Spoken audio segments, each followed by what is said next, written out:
how we can make pleasuring our partner a beautiful obsession.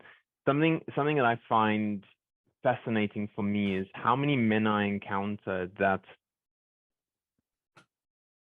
don't really have a love for the feminine, and there's almost like this blockage that comes over them when they look at their partner, and there's a part of them that wants to pleasure them, that wants to really be, I guess, servant to them with the hope that they are back in the sexual space.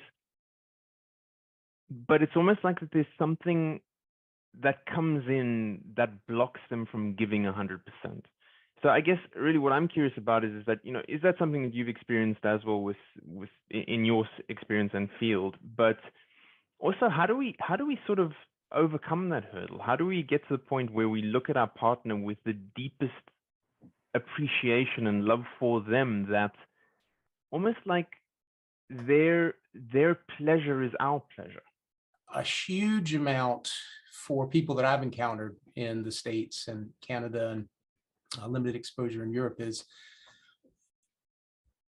most of the men have been basically running the pattern they learned in their youth, how they observed their parents acting and what they learned in early high school basically became, and their own sexual, how they stimulate themselves sexually, those patterns basically become the foundation that they approach pleasing their partner.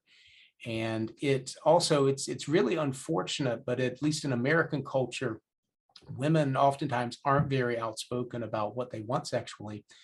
And they just kind of are the pillow princess, and they lay there and they're often frustrated. In fact, there was a reporter, I won't mention her name, that I was talking with just about a week ago, and she mentioned an article that she wrote where she set it out as a goal to sleep with as many men as possible over a period of a year using safe sex.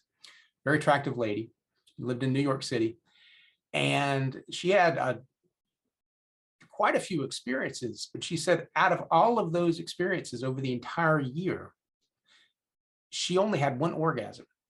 And the guy that did it from her partner, and the guy that did it was so full of himself that she just felt, she wanted him to leave as soon as things were done.